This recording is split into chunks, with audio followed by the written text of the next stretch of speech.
Yes. Hi everyone, this is Didi. And I am Fred. And this is our 36-foot floating home Sunshine. Join us as we go sailing.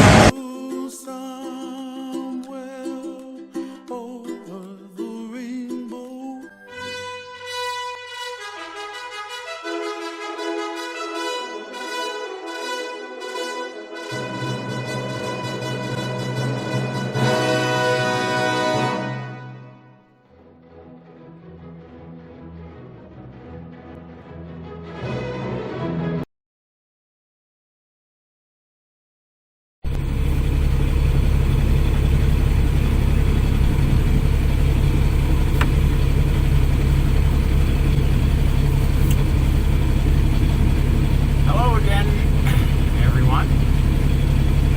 It's Sunday, just past noon on the 21st of May, 2023. Beautiful day. Our passage towards the Seychelles continues. We're just about at the 1,100 miles left to go mark. We started out going pretty well. The wind was maybe northwest to west, north-northwest. So we were able to hold a course of about 250 at times. The straight line course is about 225 or southwest. Starting about a day and a half ago, late in the evening, the wind started slowly to back on us, going more and more towards the southwest from northwest. Right now we're making about 200 degrees, and the course line is increasing up to getting closer to about 240 now. I've been running the motor almost continuously for something over two and a half days as an assist, because the wind has been very light. Right now it's maybe blowing 5 knots, which I could sail very slowly in, but without a full mainsail I could not get the boat to stay up close to the wind. The Genoa would push the bow off to the south or even slightly southeast. So I need to run the motor, keep the boat pointing up as close as is practical to the wind to keep the boat moving. Now I could take down the Genoa and crank the boat over more towards a westerly course and add some sacrifice in speed unless I run the motor faster. So everything is a compromise. We do have to go more west than south, but staying north of the equator in the potentially building southwest monsoon, since that's the direction we need to go, seems like not a good plan. If conditions had been like they have been for the last 5 days here, let's see, Wednesday, Thursday, Friday, Saturday, Sunday, 5 days. When we initially left Jolly, we would probably be in the Seychelles right now. Although there was a tropical depression, the end of which is happening right now south of the equator.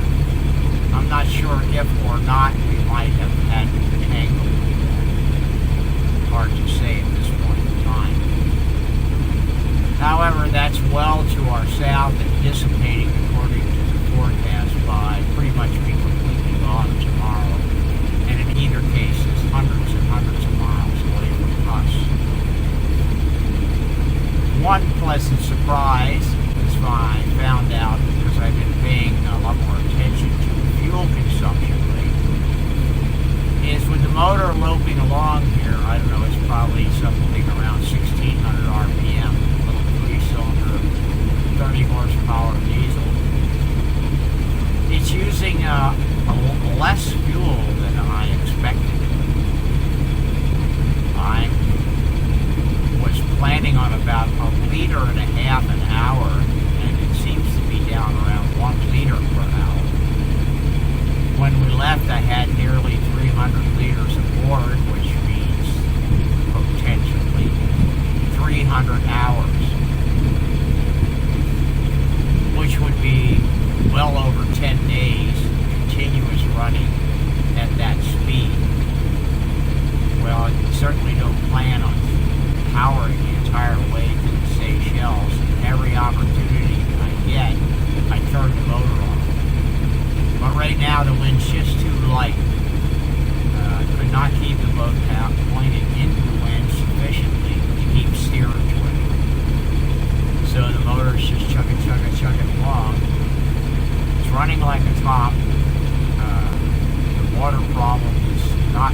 first that it had just deteriorated along the leach, like a band, maybe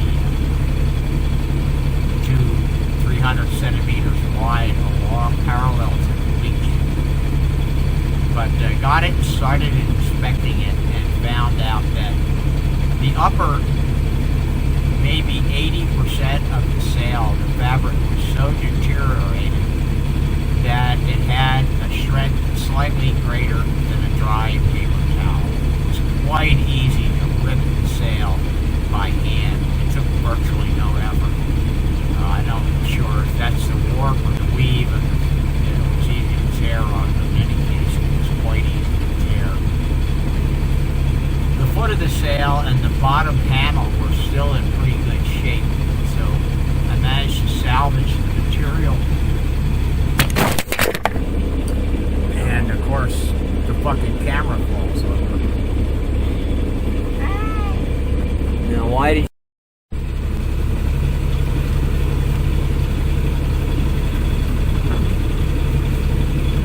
oops, camera reset. The suction cup gave up and it fell off the window. Anyway, as I was saying about the fuel consumption rate, very pleased with that.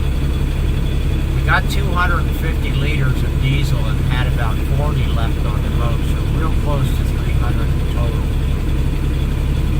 We had an extra 35-liter jug that I couldn't get in the tanks or the jugs, and the guy gave us the jug that the 35 liters was in. So yesterday I put that in, and late in the afternoon I checked the tank again, and it was down, but not enough to put on the next jug of 30 liters of diesel in the tank. By this afternoon, the level will probably be low enough to put another 30 liters. That's in the port tank. The tanks hold, the permanent tanks hold 110 liters each if they're filled to capacity, which I don't like to do. I usually only put maybe 100 liters in. And then I have 4 jugs that will carry, let's see, 60, 50, 110 liters if I top them up, or very close to top them up, which I wound up doing. I got the 250 liter plus a 35 liter other jug. So we got enough fuel to power for a way. We're, 4.5 degrees north of the equator, which means still at least 300 plus miles to be able to get down into what will hopefully be the southeast trade winds in the South Indian Ocean. Like I said, the weather has been amazing, beautiful since we left. Conditions very similar to what you may or may not be able to detect in my background. Relatively calm seas, light wind, but I am also noticing now that we're getting farther south, we're getting the big southeast swell from the southeast trades coming up across the equator, and that tropical depression that was cooking for the last couple of days down south probably kicked up some waves that are coming up here as well. So we're down to 1,100 miles. That means more or less 11 days, but that's in a straight line from our current position to the destination, and we're pretty near a good 30 degrees south of that course line now. So it could easily run into 12, 13 more days depending on conditions and how they develop. Oh yes, the mainsail. Like I said, the upper 80% was basically trash, the fabric. And I managed to save some from the bottom. And we've been using it to patch our sunshades because where the borders are on that, where I've used to tie up and keep it from flopping around. After 13 years, they're showing some serious deterioration as well. Not in the fabric, but in the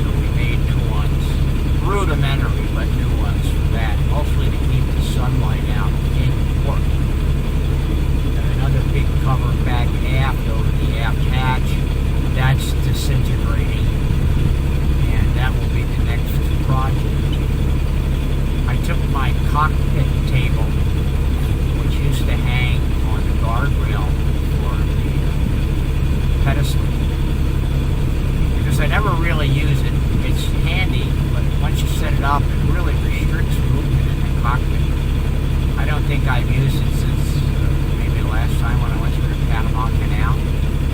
Just hanging there all this time. So I took it off, and I'm thinking I will reinstall it in the galley to the starboard side of the sink. It will kind of flip up bracket on it to increase counter space in the galley.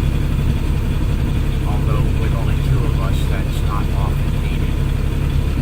But it'll be something we can make use of it. The table's quite good. It's fiberglass with a, I think with a plywood or balsa board, quite strong. And I added sea rails, some nice 2-inch high teak sea rails to it back somewhere along the road. So that's nice because it gives a little more foot room here in your cockpit. And as we consume the diesel out of the tanks, more of which I have stored in the footwell in the cockpit right now, that will open up the cockpit even more. I must say that Dee Dee is the star seamstress of the boat. She's much faster and does a better job than I do